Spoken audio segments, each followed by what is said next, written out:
Olá, querida, eu sou o pastor Jean Oliveira e nós vamos começar mais uma aula aqui do nosso curso gratuito de teologia. E desde já, no início dessa aula, eu já te peço, clique aí no botãozinho vermelho de se inscrever, para você se inscrever aqui no canal, se você ainda não é inscrito, ative as notificações para você receber as próximas aulas quando eu postar, e se você gostar, deixa aí também o teu joinha, o teu like, que vai nos ajudar aqui no canal, tá bom?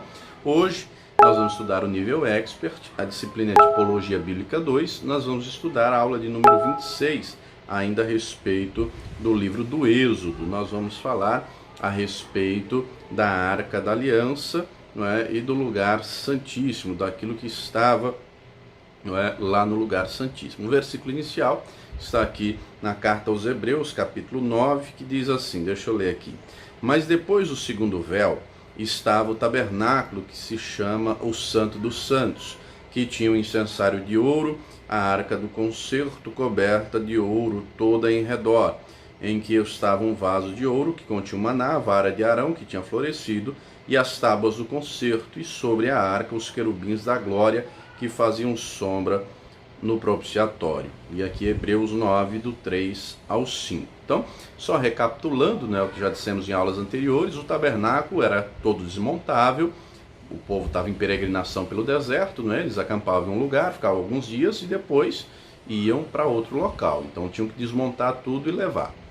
Muito bem, o tabernáculo tinha 3 pavimentos, né, ficava meio que uma cerca em volta. No pátio ficavam o altar do holocausto e a pia de cobre.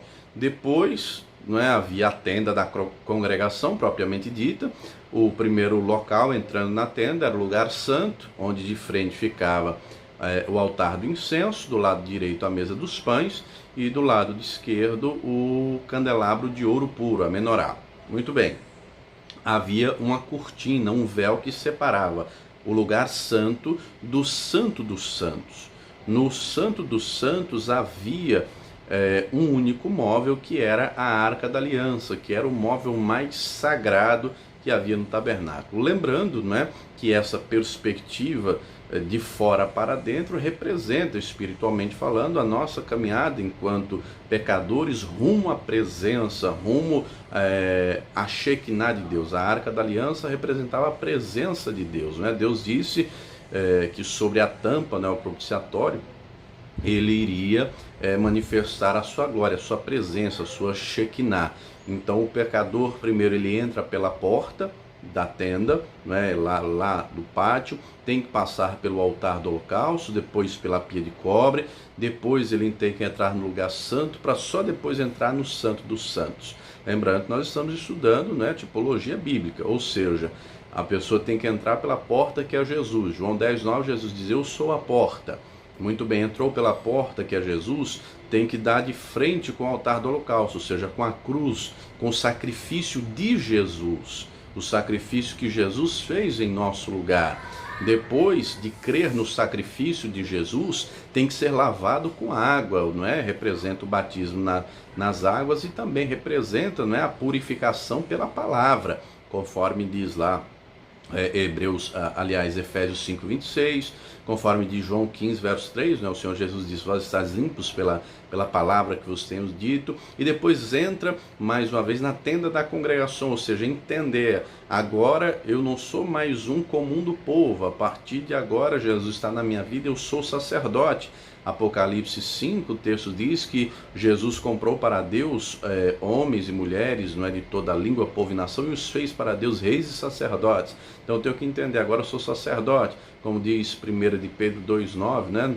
Nós somos a geração eleita, o povo adquirido, a nação santa, o sacerdócio real, para anunciarmos as virtudes daquele que nos tirou das trevas para a sua maravilhosa luz. Então, no lugar santo é o lugar onde os sacerdotes entravam, onde nós comemos o pão, não é? O pão é o próprio Senhor Jesus, ele declarou, João 6, eu sou o pão vivo que desceu do céu. Só os sacerdotes comiam o pão da proposição, e assim nós temos que comer o pão, que é a palavra, não é? Jesus é a palavra viva. João 6,63, ele diz, as palavras que vos tenho dito são espírito e vida. Olha que coisa poderosa. E querida, eu quero fazer aqui um parênteses. O sábio Salomão diz no livro de Provérbios que a vida e a morte estão no poder da língua. É tão sério aquilo que falamos, tão sério que em Mateus 12, verso 37, Jesus diz que nós iremos dar conta de tudo que dissermos, quer seja bom, quer seja mal. Não é? Está escrito, por tuas palavras serás justificado, por tuas palavras serás condenado. Então, há poder nas nossas palavras. Nós temos que abrir a boca e profetizar, como, né, lá em Ezequiel 37, Deus mostra para Ezequiel um vale de ossos sequíssimos, ou seja, há muito tempo aqueles ossos, aqueles corpos tinham morrido. E Deus pergunta, filho do homem, esses ossos podem voltar a reviver? E ele diz, eu não sei, Senhor, é o Senhor que sabe.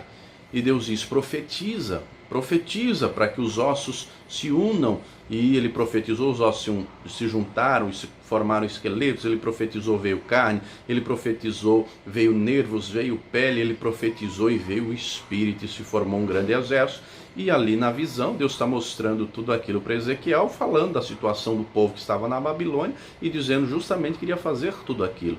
Então, querido, querida, abra a sua boca para profetizar a palavra, profetizar a bênção do Senhor. Nós vivemos em dias difíceis, né? Esses dias de quarentena, de pandemia, de Covid-19, coronavírus. Você tem que abrir a sua boca e profetizar a palavra. Profetizar, o Senhor me guarda, o Senhor me livra, eu confio em Deus, né? Profetizar, como diz o Salmo 91:10, mal nenhum me sucederá, praga nenhuma chegará na minha tenda. Profetizar a palavra. Tem gente, amados, que abre a boca para profetizar derrota, profetizar miséria, abre a boca para falar o que nem convém. Tome cuidado com as suas palavras, a vida e a morte estão no poder da palavra. Outro dia eu vi um cidadão falando, eu já estou com ansiedade, eu já estou com depressão, já tomando para si. Não, querido, faça isso não. Não deixe a angústia, a ansiedade, as preocupações tomarem conta do teu coração. Deixa a palavra de Deus encher o teu coração. Deixe a presença do Todo-Poderoso te encher e abre a boca para profetizar. Abre a boca para profetizar dizendo, eu estou lançando sobre o Senhor toda a minha ansiedade, o Senhor tem cuidado de mim. Abra a tua boca para declarar, o Senhor é o meu pastor, Ele está comigo, Ele cuida de mim, nada me faltará. Abra a tua boca e declare. Romanos 4,19, o texto diz que Abraão não vacilou na fé, mas ele se fortaleceu dando glória a Deus, não é? Declarando, glorificando, exaltando o Senhor. Faça o mesmo, abra a sua boca e declare. Então, voltando aqui, né, no estudo que estamos aqui do tabernáculo, no lugar santo havia a mesa dos pães, o altar do incenso. No Novo Testamento, o incenso que tinha que queimar e subia fumaça continuamente representa, como diz lá em Apocalipse, a oração dos santos. E do lado esquerdo ficava a menorá, que era o candelabro de ouro, cujas lâmpadas tinham que ficar acesas o tempo todo para iluminar. Representa a palavra de Deus, né?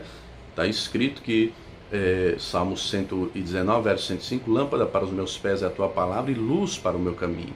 Mas depois desse ambiente, que era o lugar santo, havia um véu que separava o santo dos santos. E no Antigo Testamento, né, que era a sombra do Novo, eles não podiam entrar, os sacerdotes não poderiam ficar entrando a qualquer momento, a qualquer instante lá no Santo dos Santos. Inclusive, aqui em Levítico 10, né, narra a morte dos dois filhos de Nadab e Abiú. Deixa eu ler aqui para você. Deus já havia dito, desde lá em Êxodo 30, né, que não era para ficar entrando o tempo todo. Não era para ficar entrando. Mas olha o que diz aqui, Levítico 10. Verso 1, e os filhos de Arão, Nadab e Abiú, tomaram cada um o seu incensário e puseram neles fogo, e puseram incensário sobre ele, e trouxeram fogo estranho perante a face do Senhor, o que lhes não ordenara. Então saiu fogo de diante do Senhor e os consumiu, e morreram perante o Senhor. Então vamos entender aqui, eles estavam fazendo não conforme Deus havia dito, mas conforme eles queriam. E isso é muito perigoso, amados. Deus estabelece regras, né? Como diz lá Isaías, é regra sobre regra, mandamento sobre mandamento. Ou seja, nós temos que obedecer, nós temos que ser fiéis ao Senhor. A atitude deles é meio que profanar. Eu vou ler aqui os versículos seguintes. Lá em Êxodo 30, deixa eu ler aqui para você. Êxodo 30, no versículo 9, diz assim, não oferecereis sobre ele incenso estranho, nem holocausto, nem oferta, nem tampouco derramareis sobre ele libação. E uma vez no ano, Arão fará expiação sobre as pontas do altar com o sangue do sacrifício da expiação. Uma vez no ano fará expiação sobre sobre eles pelas vossas gerações, santíssimo é ao Senhor. Então eles estavam profanando, estavam discernindo o santo do profano. Voltando em Levítico 10, no verso 3, né, e disse Moisés a Arão: isso é o que o Senhor falou, dizendo: serei santificado naqueles que se cheguem a mim, e serei glorificado diante de todo o povo.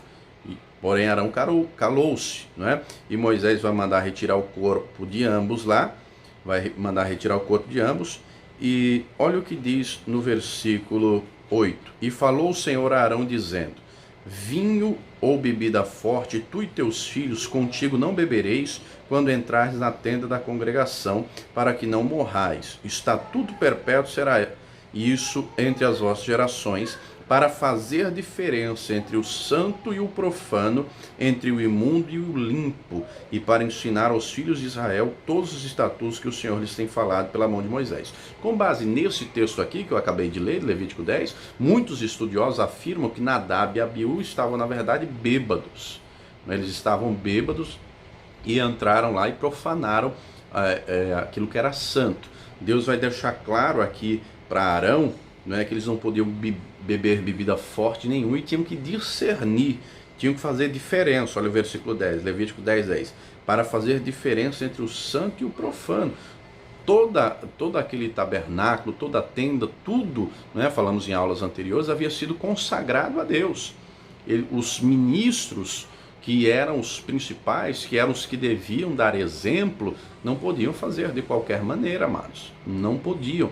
E Deus, para já deixar o exemplo, fulminou logo esses dois filhos de Arão, para que fosse exemplo para todos os demais. Aí lá no capítulo 16, aqui capítulo 16 aqui de Levítico, Deus vai dizer o seguinte, olha o que diz aqui o versículo 1. Eu vou ler na King James, que diz assim: depois que os dois filhos de Arão foram mortos, quando apresentavam diante do Senhor uma oferta de incenso que não estava de acordo com a lei, Deus falou de novo com Moisés e disse: fala a Arão teu irmão, que não é a qualquer momento que ele pode entrar no lugar santíssimo, que fica atrás do véu, diante do propiciatório, a tampa da arca a tampa que está sobre a arca. Poderá morrer, pois aparecerei na nuvem logo acima da tampa. Arão deverá entrar no lugar santíssimo com o novilho como oferta pelo pecado e com o carneiro como holocausto. Antes de entrar, olha o procedimento. Arão tomará um banho e vestirá as roupas sacerdotais sagradas, todas confeccionadas em linho, isto é, os calções. Na tradução Almeida você vai ler um termo tanto quanto mais antigo, né? Há muito tempo que não se usa a expressão ceroula, né? Ceroula é o mesmo que calção. Tá? Na Almeida está a ceroula, aqui já está calção. Então isso é, os calções, a túnica, o cinto, e na cabeça colocará um turbante. Na Almeida está mitra, também feito de linho puro. Versículo 5. Receberá da comunidade de Israel 2 bodes como oferta pelo pecado e um carneiro como holocausto. Olha só, mas olha que coisa interessante. Todo esse procedimento, amados, era para ser feito uma vez por ano. No dia da expiação, no dia de Yom Kippur. Não era para entrar diante da arca da aliança o tempo todo. Não era. Não era. Era para fazer isso uma vez por ano. Olha o que diz lá no versículo de número 29, aqui mesmo Levítico 16. Eis, portanto, para vós o decreto perpétuo. No 10º dia do 7º mês, humilhareis vossas almas, jejuareis e não fareis trabalho algum, tanto o natural da terra como o estrangeiro que habita no meio de vós. Porquanto nesse dia se realizará o rito de expiação por vós, a fim de vos purificar. Ficareis puros de todos os vossos pecados diante do Senhor, diante de Yahvé. Olha só, então o dia da expiação, o dia de Yom Kippur, era o dia 10 do mês 7. Uma vez por ano, no dia 10 do 7º mês, era que o sumo sacerdote poderia entrar lá no lugar santíssimo e primeiro ele tinha que tomar um banho, ele tinha que entrar com roupas limpas para poder apresentar o sacrifício, para poder pegar com o dedo o sangue e passar lá nas pontas da arca. Lembrando que tudo isso trazendo para o nosso contexto, não é? Tomar um banho, nós tomamos esse banho espiritualmente falando através do sangue de Jesus, que nos purifica de todo pecado. Espiritualmente falando, nós temos que estar com roupas limpas diante de Deus, porque sujeira, roupa suja, representa pecado. Tanto é que lá em Zacarias capítulo 3, né, Deus dá uma visão ao profeta e ele fala a esse respeito. O sumo sacerdote Josué estava com vestes sujas e Satanás acusava ele. E o Senhor disse: eu tiro as tuas vestes sujas e te dou vestes novas. Apocalipse 22:14, o texto diz: bem-aventurados aqueles que lavam as suas vestes no sangue do Cordeiro, para que tenham direito a entrar na cidade santa pelas portas e comer do fruto da árvore da vida. Eclesiastes 9:8, Salomão diz: em todo tempo sejam alvas as tuas vestes, e nunca te falte o óleo sobre a cabeça. Veste branca representa santidade, não é? Representa justiça diante de Deus. É isso que diz lá também, Apocalipse 19, versículo 10. Os justos, não é, estarão vestidos de linho fino. Olha só que coisa gloriosa. Então a gente tem que entrar na presença de Deus, mas entrar lavado, purificado e limpo. E isso nós fazemos pela palavra de Deus. Isso hoje nós fazemos, nós todos como sacerdotes, quando nós oramos e falamos com o Senhor, quando nós, não é, confessamos nossos pecados, nos lavamos com o sangue carmesim de Jesus. E muita gente pensa: pastor, é um cuidado, viu? Nós temos que ter, porque muita gente com o tempo vai ficando religioso. Não, mas eu já entreguei a vida para Jesus, eu já batizei nas águas, eu já tomo ceia. Querido, querida, a palavra diz que aquele que disser que não peca é mentiroso, 1 de João. Então, não é que nós vamos viver na prática do pecado. A regra com Deus é a santidade. O pecado é a exceção.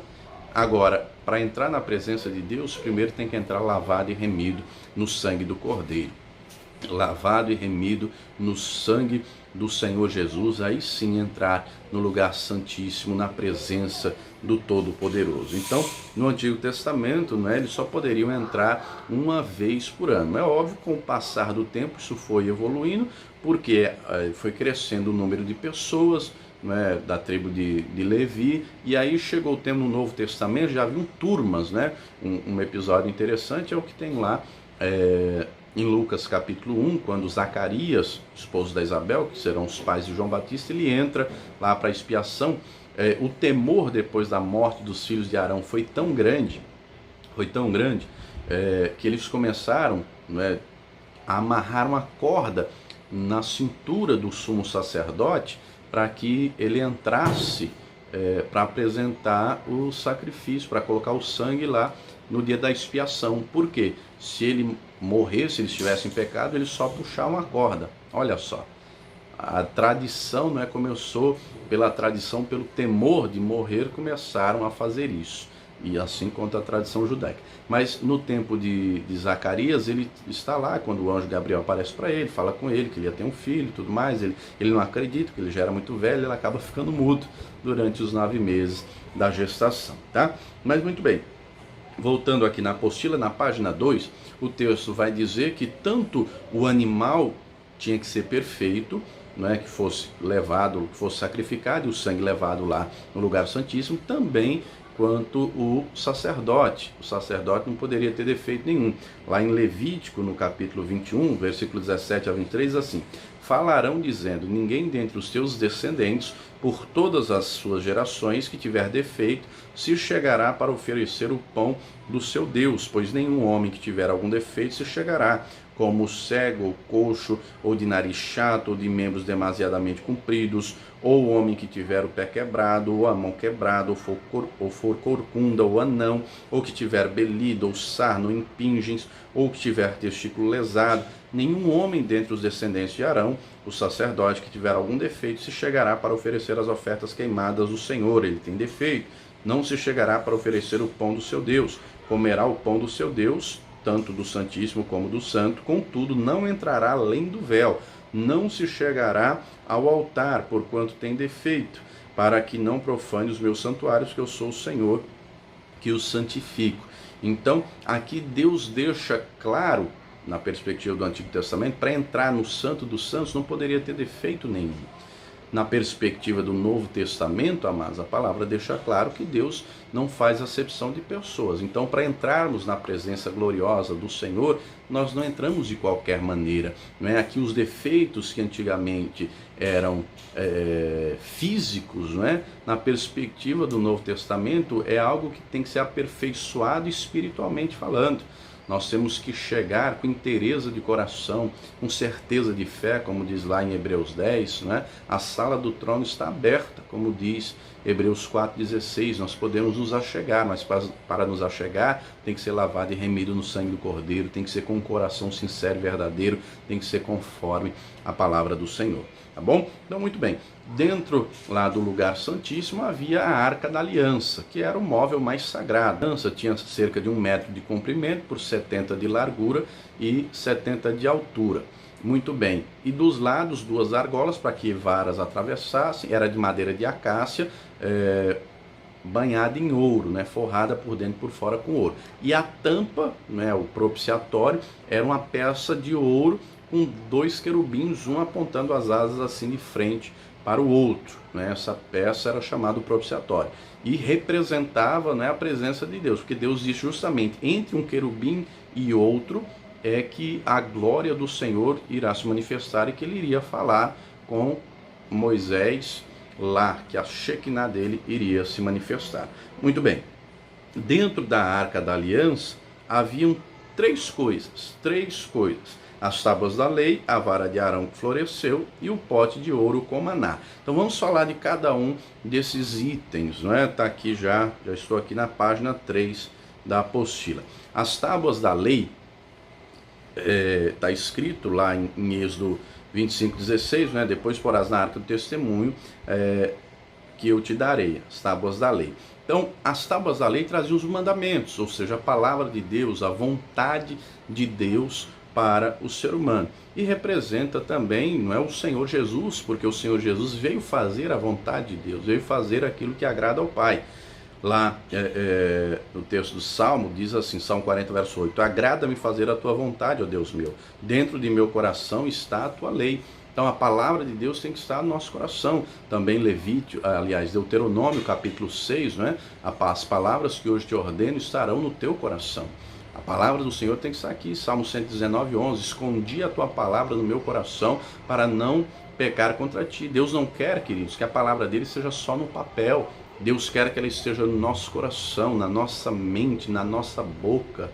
Também, João 8, 29, está escrito assim, o Senhor Jesus falando, por isso o Pai está comigo, Ele não tem me deixado só, porque eu sempre faço o que lhe agrada. Tem que haver uma disposição voluntária do nosso coração, primeiro de buscar ao Senhor, de guardar a palavra dele em nosso coração, de praticar conforme ela ensina, não só para obedecer, mas para ir além, para agradar. Muita gente não tem chegado, infelizmente, nem no nível da obediência. Querido, querida, Deus espera que o agrademos. Fala a verdade, Deus te agrada, Deus já realizou desejos do teu coração, Deus já cuidou de você em detalhes, você já reparou, já percebeu esse cuidado de Deus? Eu não sei na sua vida, mas na minha vida eu tenho visto esse cuidado. Deus cuida nos mínimos detalhes, em tudo. Ele prepara, Ele organiza, Ele envia todos os detalhes, é algo maravilhoso. Por quê? Porque eu não sou perfeito, não é? Mas eu me esforço para agradar ao Senhor. Faça isso também, não é? Prepare o seu coração, como diz lá Esdras capítulo 7, versículo 10, prepare o seu coração para buscar ao Senhor, para guardar a palavra dele no teu coração, para viver por ela. Lembrando também, o Senhor Jesus disse lá em Mateus que é do coração que procede todo tipo de pecado, homicídio. Então, se você enche o teu coração com a palavra, o pecado vai saindo, tá? Então, muito bem, continuando aqui na apostila, falamos das tábuas da lei e fala aqui também da vara de Arão que floresceu, não é? A vara que ficou reluzente, brilhando. Isso também fala de Cristo, não é? Simbolizado pela justiça de Deus, o ministério frutífero. O Senhor Jesus disse que você conhece uma pessoa, um profeta, enfim, pelos frutos. Deus também olha para nós como árvores, não é? Nós vemos várias vezes isso na Escritura. Você pega o Salmo de número 1, né? Mas será como uma árvore plantada junto a ribeiros de águas, cujo fruto não cai, tudo quanto fizer prosperará. A gente pega também lá Jeremias capítulo 17, bendito aquele que confia no Senhor, que será como a árvore plantada. Olha só, Isaías 61, que diz: nós somos plantação do Senhor, árvores de justiça. Vários textos que dizem nesse sentido, e nós temos que ser árvores e árvores frutíferas, não podemos ser figueira seca. Porque Jesus amaldiçoou a figueira e ela secou, como está lá em Mateus 21? Porque não tinha fruto, não tinha fruto. Na parábola do semeador, em Mateus 13, Jesus fala dos 4 terrenos que foram semeados a palavra. 3, a semente morreu, pereceu, mas houve um terreno que a semente cresceu e deu frutos a 30, 60, 100 por um. Querido, querida, nós temos que ser árvores frutíferas. Lembre também de João capítulo 15, né? Jesus diz que ele é a videira verdadeira e nós somos os ramos. A vara que dá fruto, ele vai podando para dar mais frutos, ou seja, ele vai trabalhando em nós, no nosso caráter, ele vai aperfeiçoando para que nos pareçamos a cada dia mais com ele. Muita gente fica triste, decepcionado, porque Deus não faz às vezes o que a pessoa quer. Já vi muita gente assim. Querido, querida, entenda algo. Deus tem um projeto. Ele está executando o projeto dele. Quando nós nos encaixamos no projeto de Deus e começamos a fazer conforme a vontade dele, ele vai nos aperfeiçoando para que nos pareçamos dia após dia com Jesus. E por conta da nossa disposição de buscar, de servir, de viver a palavra, de obedecer, de agradar, as bênçãos vêm.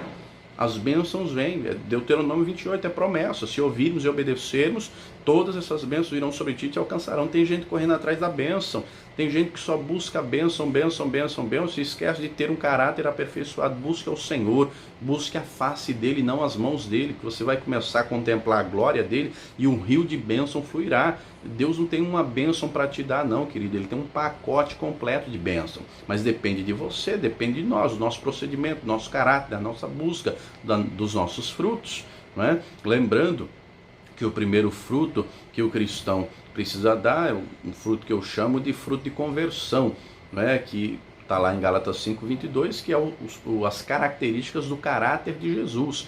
Nós vamos estudar em próximas aulas, haverá uma matéria que é pneumatologia, doutrina do Espírito Santo, vai ter uma aula específica sobre os frutos, o fruto do Espírito Santo. Então o fruto do Espírito Santo é o caráter de Jesus no cristão revelado através de 9 características. O cristão que está sendo moldado pelo Espírito Santo vai se tornando amoroso, alegre, longânimo, manso, pacífico, fiel à palavra, bondoso, benigno, temperado. Olha só. Mas além desse primeiro fruto de conversão, tem que dar um segundo. João 15,16, Jesus disse: não foi vocês que me escolheram a mim, eu vos escolhi a vós e vos nomeei para que vós e deis fruto, e o vosso fruto permaneça. O que é esse segundo fruto? São almas, são pessoas salvas, ensinadas, instruídas. Ou seja, Deus vai trabalhar em você e através de você. Deus trabalha em mim e através de mim. E Deus quer fazer isso também na tua vida. Muita gente usa a expressão instrumento, né? Você tem que ser um instrumento na mão de Deus, um instrumento, ele só tem serventia quando ele está sendo usado. Querido, querida, Deus quer te usar? Quer, claro que Ele quer, mas Ele quer que você tenha também o caráter dele. Nós vemos muita gente, infelizmente, até ministros hoje em dia, com caráter deformado, distorcido. Gente que está como Nadab e Abiú, está embriagado espiritualmente falando, está sem discernimento, não está discernindo o santo do profano, misericórdia. Tempos terríveis, gente que tem explorado a fé alheia, gente que não ensina a palavra. Tenha cuidado com isso, tenha cuidado. Aplique o teu coração para ter um ministério, uma vida frutífera. Lembrando que os frutos não é só quem é pastor, evangelista, presbítero, bispo, apóstolo, não, todos os cristãos. A palavra diz, Romanos 14:12, cada um dará conta de si a Deus. O que é que você vai apresentar diante dele, né? Quais são as obras, quais são os frutos, os resultados. Continuando aqui na apostila, o maná. Falamos das tábuas da lei, falamos da vara de Arão e também havia o maná. O maná está lá em Êxodo 16. O que era o maná? Era como uma semente branca, né? Um grão branco, uma semente branca como de coentro. Eles pegavam aquela semente, ralavam e faziam a farinha e dali faziam o pão, né? O maná, quando eles viram a primeira vez, eles disseram manhu, que significa o que é isso? Manhu é o maná, não é? O maná que nós conhecemos. O maná se fazia o pão, não é? E o Senhor Jesus diz que ele é o pão que desceu do céu. João 6,58 está escrito assim: e este é o pão que desceu do céu. Não é o caso de vossos pais que comeram o maná e morreram. Quem comer este pão viverá para sempre, né? Ou seja, a palavra de Deus. Jesus disse: nem só de pão viverá o homem na tentação, né? Mateus 4, ele está citando o texto de Deuteronômio 8, lembrando que em Deuteronômio 8, Moisés faz um resumo, aliás, o livro inteiro de Deuteronômio é um resumo da peregrinação dos 40 anos. Eles chegam às Campinas de Moabe, já dá para ver o Rio Jordão, a terra prometida lá do outro lado, e Moisés faz um resumo de tudo aquilo, desde quando eles estavam no Egito até aquele momento. E no capítulo 8 de Deuteronômio, Deus usa Moisés para dizer que Deus colocou o povo no deserto e fez ter fome, fez ter sede, humilhou para ver o que estava no coração do povo, para que desse a entender o povo que nem só de pão viveria o homem, mas de toda a palavra que sai da boca de Deus. Então pão é alimento, a palavra de Deus também é o alimento, é espírito e vida, né? Foi usando a palavra que Jesus repreendeu também Satanás, e é por essa palavra que nós vamos viver. Essa palavra é espírito e vida, querido. João 6,63. Você tem que guardar ela no seu coração, você tem que se fortalecer nela, porque essa palavra é viva, ela é poderosa. Então nós temos que guardar a palavra no coração, temos que deixá-la frutificar. Um texto que fala muito nesse sentido é lá na carta aos Hebreus, no capítulo 6. Estamos já quase encerrando, deixa eu ler esse texto aqui. Hebreus capítulo 6, o versículo 7, vai dizer o seguinte: a instrução aqui é sobre um grupo que havia apostatado na fé, não é, que era impossível ser mais uma vez perdoados, ser renovados para arrependimento. Então o escritor usa um grupo que naufragou na fé. O plano de fundo da história era uma perseguição violenta que estava tendo, e os cristãos ou negavam a fé ou morriam, e muitos infelizmente negavam a fé para não morrer com medo da morte, né? Não permaneceram fiéis até a morte. Então o texto diz aqui, eu vou ler a partir do versículo 4. Ora, é impossível, Hebreus 6, versículo 4 em diante. Ora, é impossível para aqueles que uma vez foram iluminados, experimentaram o dom celestial e se tornaram participantes do Espírito Santo e provaram os benefícios da palavra de Deus e os poderes da era que há de vir, mas apostataram da fé. Sim, é impossível que tais pessoas sejam reconduzidas ao arrependimento, tendo em vista que contra si mesmos estão crucificando outra vez o Filho de Deus, zombando publicamente dele. Preste atenção agora na analogia. Porquanto a terra, quem absorve a chuva que cai de tempo em tempo e dá colheita proveitosa àqueles que a cultivam, recebe a bênção de Deus. Todavia, a terra que produz espinhos e ervas daninhas é inútil, logo será amaldiçoado, o seu fim é ser lançada ao fogo. Aqui é óbvio que é uma analogia, minha gente. Quem é a terra? Somos nós. Aqui na analogia a terra representa cada um de nós, né? Lembra lá de Mateus 13, a parábola do semeador? Então essa terra representa nós. Quando nós recebemos a chuva representa a palavra. Isaías 55:11, eu acredito que você já viu aqui o meu pai na fé diversas vezes orando, toda pregação ele ora, não é? Dizendo e citando o texto de Isaías 55, que a tua palavra agora vai e produza o resultado para o qual está sendo enviada. Assim é o texto lá de Isaías: assim como a chuva e a neve que cai do céu e para lá não tornam, assim será a palavra que sair da minha boca, não voltará para mim vazia, antes produzirá o resultado. Então a terra somos nós, a chuva que cai de tempos em tempos é a palavra, né? Como diz lá Deuteronômio 32, a palavra de Deus é como o orvalho da manhã, ou seja, todo dia uma porção, todo dia você está aprendendo, nós estamos aprendendo, nós temos que absorver essa palavra, nós temos que reter no nosso coração, nós temos que deixar ela produzir resultado aqui dentro, porque se ela produz resultado aqui dentro, esse resultado será externado para fora. Quando assim fazemos, nós recebemos a bênção de Deus, porque estamos produzindo frutos. Agora, a terra que recebe a chuva, mas não absorve ela, produz espinhos e abrolhos, ou seja, não tem fruto de conversão, não trabalha para Deus, não ganha alma, nada, produz ervas daninhas, né? É inútil, logo será amaldiçoado, seu fim é ser queimado. Querido, querida, cada um de nós prestará contas diante de Deus. Seja uma árvore frutífera, guarde a palavra no teu coração, seja, né, uma pessoa que prepara o coração e busca dia após dia a glória e a presença do Todo-Poderoso. Tá bom? Vou ficando por aqui. Que Deus abençoe você, a tua casa, a tua família. Mais uma vez eu te peço, Clique aí no botãozinho vermelho de se inscrever se você ainda não é inscrito, ative as notificações para receber as próximas aulas quando eu postar e também, se você gostou, deixa aí o teu like, o teu joinha para nos ajudar aqui no canal e também assista esse importante recado sobre os pregadores do telhado, se torne um pregador do telhado, nos ajude com essa obra. Deus te abençoe e viva o Senhor Jesus. Você também é nosso convidado a se tornar um pregador do telhado. Os pregadores do telhado são aqueles que contribuem com essa obra para que esse curso de teologia, esse curso gratuito de teologia aconteça. Você também é nosso convidado a se tornar um pregador do telhado, são aqueles que fazem doações, não é? Você pode doar depositando a tua oferta no Banco Bradesco, agência 1074, conta 35333, dígito 7. Vou repetir, agência 1074, conta 35333, dígito 7, isso no Banco Bradesco. Você também pode contribuir através do Banco Itaú. No Banco Itaú, agência 0355, a conta é 07777, dígito 7. Vou repetir, Banco Itaú, agência 0355, conta corrente 07777, dígito 7. Se você precisar, o CNPJ da Paz e Vida é, anote aí, 52844-412, 1000 ao contrário, 01. Vou repetir, o CNPJ da Comunidade Cristã Paz e Vida,